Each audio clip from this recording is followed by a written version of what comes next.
Okay, we left off Pasuk Yutes. Now, Yudah is building his case against Yosef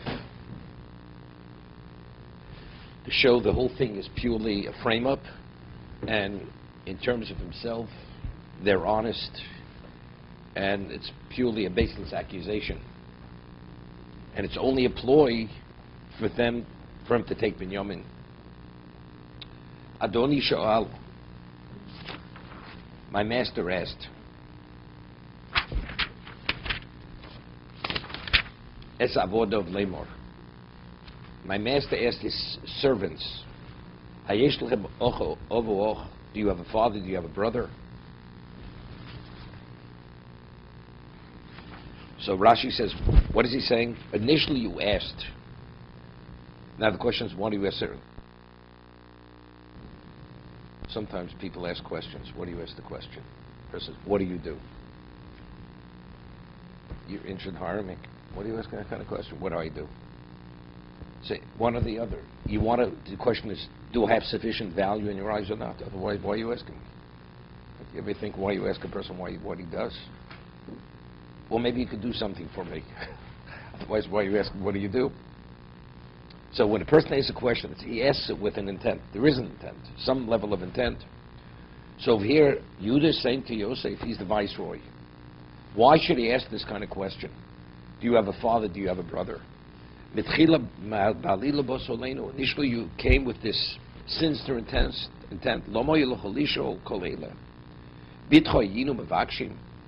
More interested in marrying your daughter. So you want to know about the family. Do you want to marry our sister?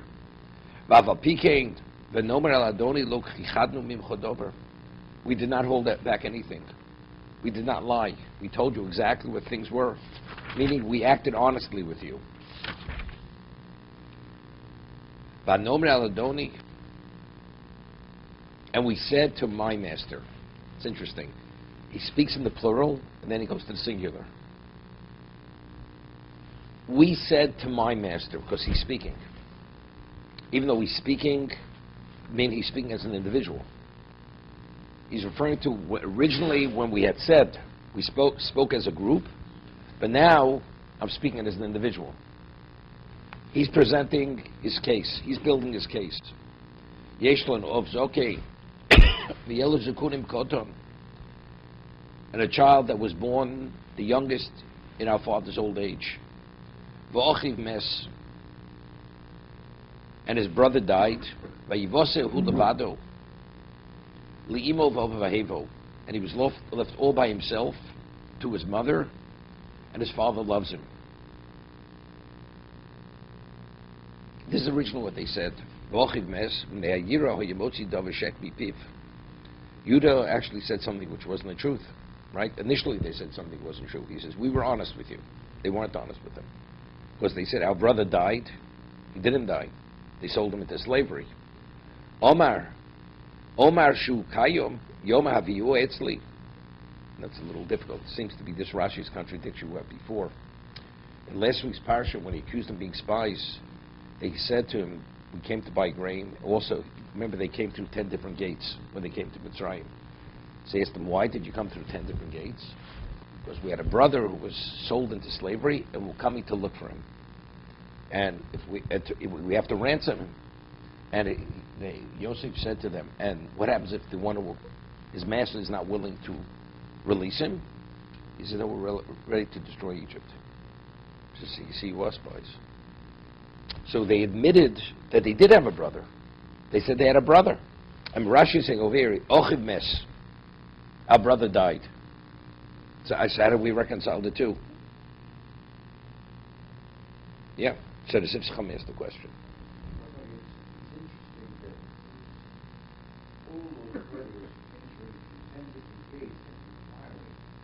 No, but that's not the real reason why they came through 10 gates. That's not why they came through 10 gates.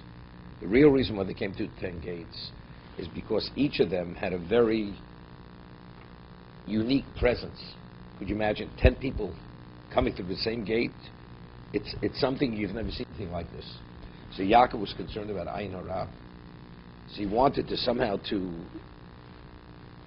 conceal it to some degree, so by coming through 10 gates, they won't be that obvious. But what does this viceroy know about Ayin Hara? As a result of that, he said, this is the reason. This is what so he asked the question of Sifsas Chachamim. Yeah, but this is not what they told Yosef. They must have inquired. No matter what they said. Yeah, but that's not where they came through 10 gates. But over here we have a contradiction. Here they're saying the brother died, and there he's contradicting himself. Why? Parshas Miketz Ksiv Kshibol Yosef Amor Shaddai Chai El Shanim Kar Shanim Abo Echad Einenu. There they said one is not there. You have to say from that Chumash. Okay. Yeshlomad. So he says, if you read the Rishon Amru Echad Einenu, Avu you read the Shnei Yohi Omrim Lo Shemes. First time they came down, they said, our brother is alive, we're looking for him. This is the second time they came down. They said, no, now our brother died. Even though there's no indication, he asked again about his brother.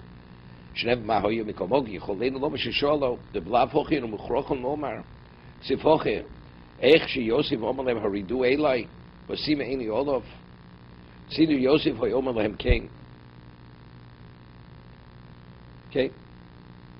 It's not simple, his answer. Okay?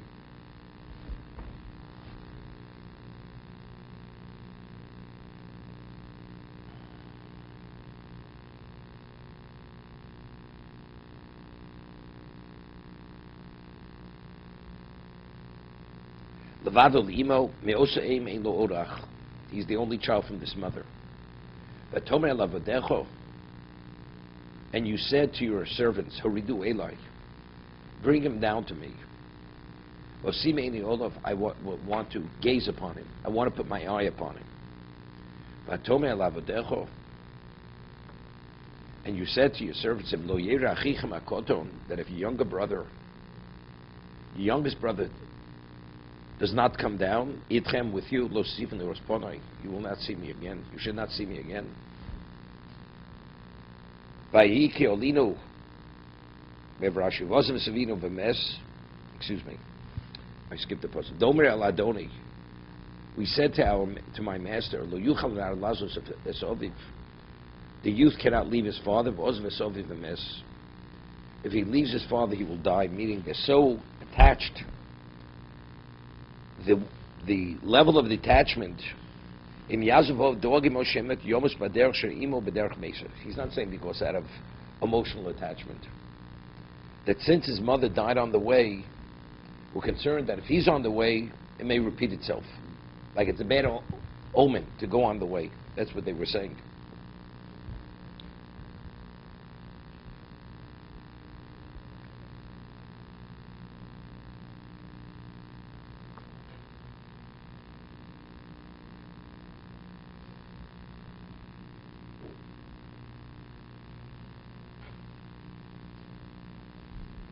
See, the Sifano explains it the way I originally wanted to explain. That because emotionally he's the youngest, they're emotionally attached, that he could go into if he's detached from his father, doesn't have that level of love, he'd go into a depression and ultimately cause him to die.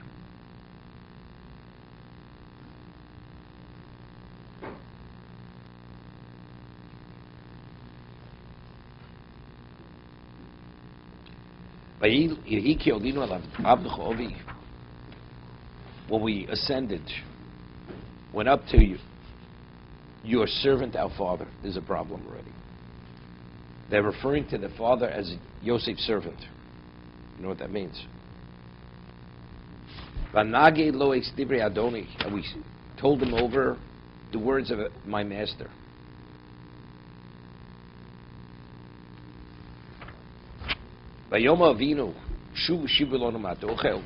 And our father said, return and purchase a little bit more food. We can't. If our brother, youngest brother is with us, we can go down. We cannot see the presence, the countenance of the person.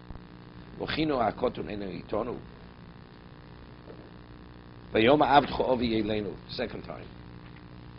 Your servant, our father. Yehuda is referring to his father as the servant of the viceroy. And Yosef's silent. You know what level of disrespect is? Every time he heard your servant and he remained silent, he lost the year of his life, Yosef. Because he should have revealed himself at this moment. Atim yadatim shnaim yoldo liyishti.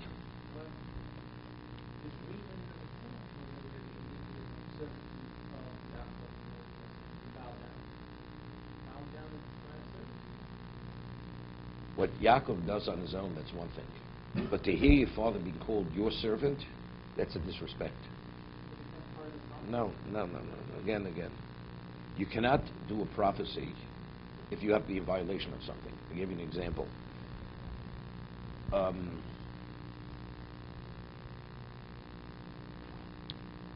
Rivka tells Yaakov to go take the brachos. So he has to pose as Esav. Ernie, this is for you to hear. This you didn't hear in day school. Okay? So she's told, and Rashi says it was a prophecy. It was a prophecy. Because when she said, Bini, Rashi says, the Targum says, because what I'm telling you is a prophecy, to go take the brachos. That's the meaning you guarantee you will not be cursed. Because it's a prophecy. Okay? But of course he has to go and pose as Esav. When he poses as Esav, but how does he speak? He poses as Esav, but he speaks like Yaakov. Right? Yeah, Esav never mentioned the name of God. He didn't speak in a refined way. Yaakov, he mentions God's name. So he's giving it away. Right? He says, how did you come back so quickly? Because as soon as Esav, Yaakov's there ready with the delicacies. He says, well, God caused me to find it quickly, to come upon. So you're giving it away. So, how do you understand it? The answer is, regardless of what the prophecy says, I have to get the brachos. I have nothing to worry about. But to say that I came upon it by myself, not mentioning God's name, you can't say that. That's a denial of what? Of God's providence. Yaakov cannot say that. Yosef cannot violate Kibbur Avim, dishonoring his father, because he had a prophecy. He's not permitted. He's not permitted to do that. If God says, do it, it's one thing. God didn't say that. That means at this point he has to reveal himself, because we see ultimately Yaakov did not bow to him. And now, he had to reveal himself. And despite that, Yaakov did bow later. Correct? He bowed later towards him. But that was Yaakov's choice to bow. So to make sure the dream should be fulfilled, we have to violate the Torah, that is not permitted. So by hearing his father refer to him as a servant and remaining silent, this level of disrespect cost him each time a year of his life. Okay, that's the understanding. So there's a question, it's only 5 times. 2 words. What? Avtcha Ovi. So they say because there was an interpreter. So it was mentioned. So it was said twice. He heard it twice. He heard it from Yehuda and he heard it from Menashe. Yeah.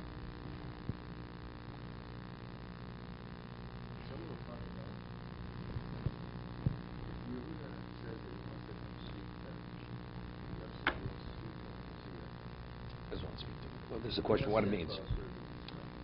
Either he should be attentive, or he didn't want anybody else to hear it.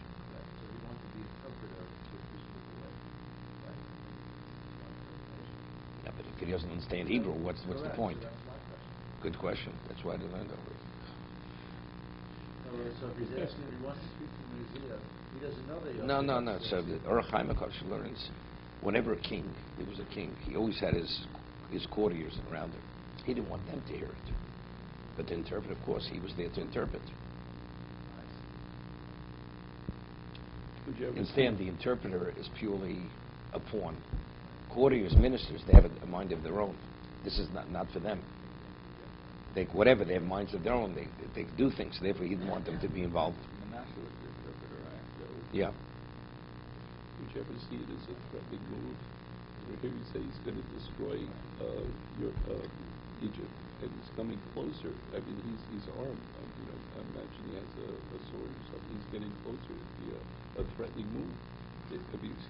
He's watching too many movies. This guy. No, but listen to the way he's talking. He's saying, he's about to attack. That's what Rashi says. He's about to. Where does it say? Where's Rashi? He was about to attack. Well, we'll get to it, but it's a threatening move. Right. That's what I'm asking you.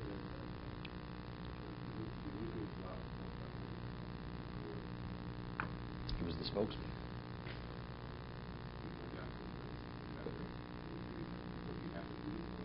For him, it's pikuach nefesh. It's pikuach nefesh.